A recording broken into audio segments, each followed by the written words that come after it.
Hi and welcome to Keen's Cove. We're having great fun today because I'm making and designing my own build. So this is my laser cutter. It's an Atom Stack A5 Pro and it's absolutely perfect for what I want to do. So these are the basswood sheets that I use. It's HO scale clapboard. I design it on my laptop and a laser cuts it out. But today I'm making a factory building and it just makes life so much easier. Next I'm using this polyboard. I haven't used this before. It's actually quite hard to get hold of in the United Kingdom, but this I've got from the modelshop.co.uk. It's about £1 a sheet for an A4 sheet. And this board had a type of resin on it, so I'm going to make sure that when I cut it the laser has got lots of ventilation. Let's see how we get on with it.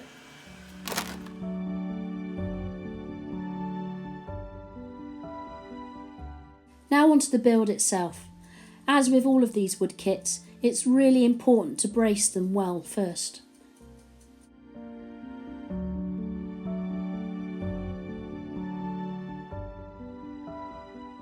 I test fit all the windows just to make sure they fit snugly.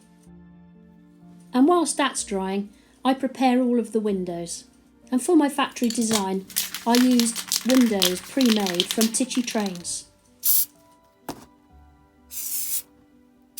I use an acrylic grey primer and just lightly go over all of the plastic.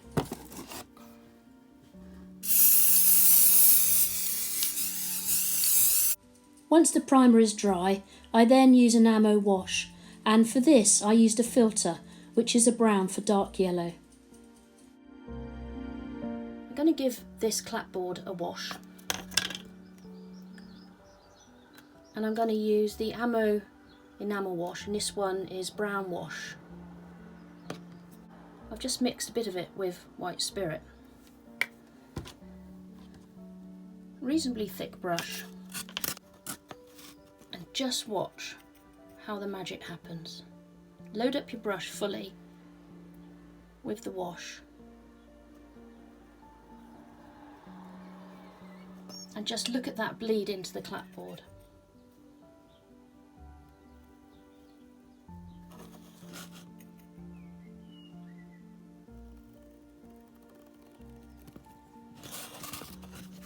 See that again on this window.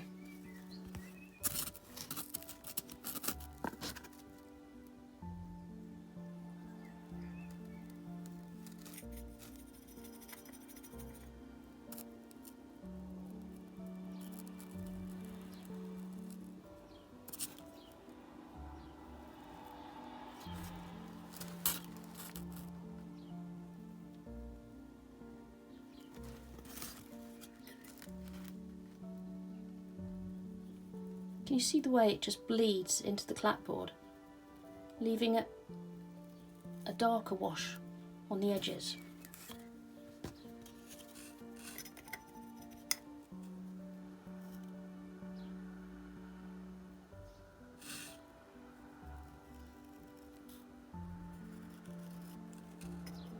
So you can see the effect around the windows.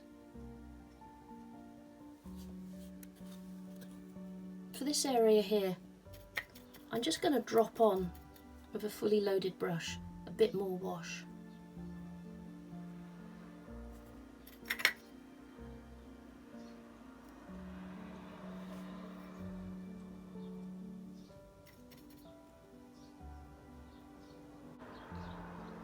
Now that this is dry, I'm going to go in with another wash just to cover the bare wood that's left.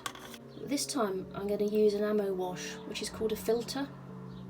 The difference with this is they're very much watered down with white spirit, so it's quite thin, and this is called brown for dark yellow. And all I'm going to do is load up my brush and then dab it into the areas that still are bare.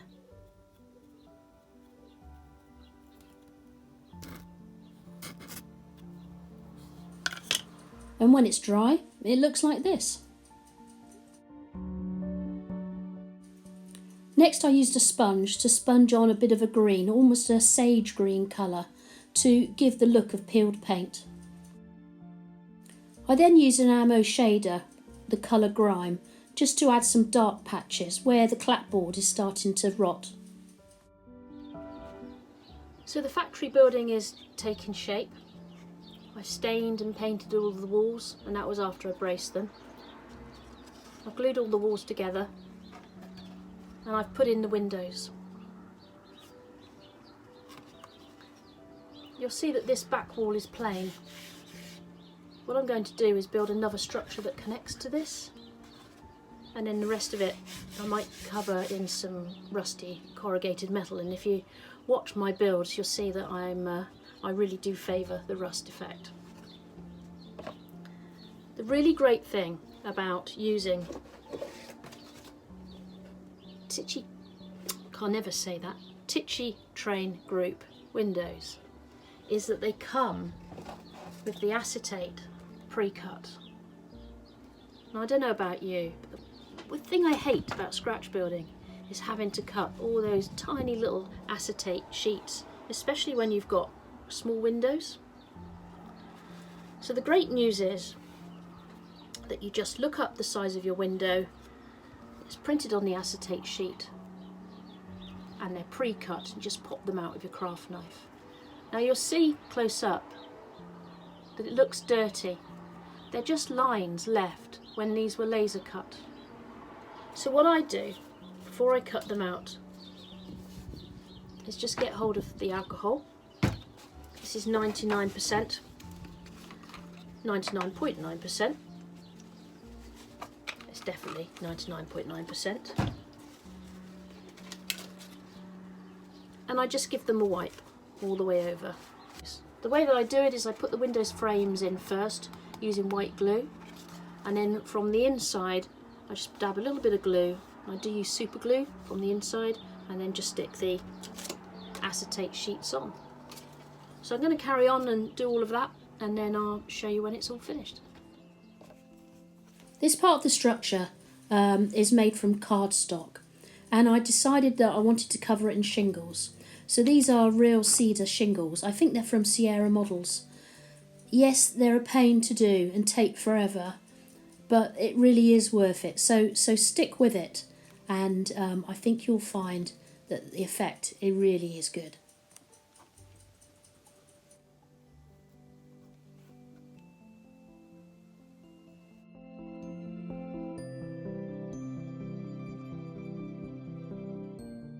Yeah, I'm really pleased with that look. It was well worth the effort.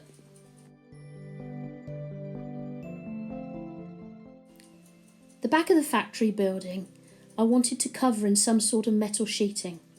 So the way that I did this is I took some cardstock, I sprayed it with silver, and then using my sponge technique that I've covered in lots of my other videos, I used my go-to paints to create a rust effect. I then cut them into 1 centimetre sheets and glued them on with white glue. I think it gives a good effect. I didn't film these parts because I've made videos before on how I do the roofs to look like tar paper. So here you can see the build is coming towards a finish with all of the roofs attached. And I decided to make a water tower. The inside is a cork from a bottle, and I've just put some bits of strip wood around it.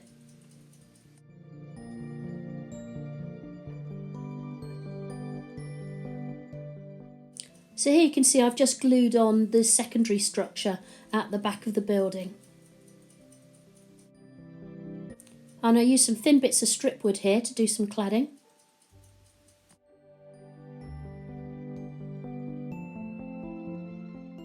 And more strip wood to make the rafters. For the roof at the structure of the rear, I decided to make corrugated iron type roof.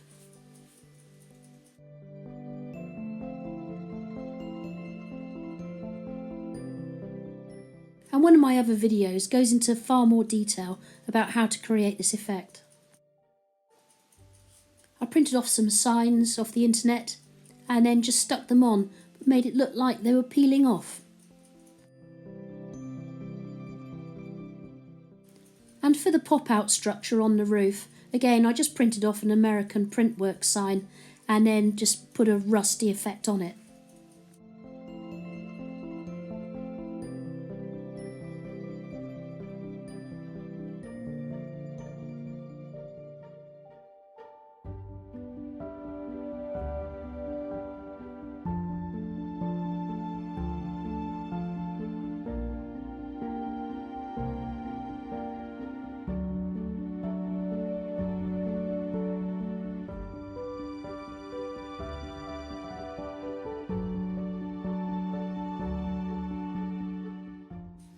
And to complete this part of the structure, I just put in a deck with some uprights.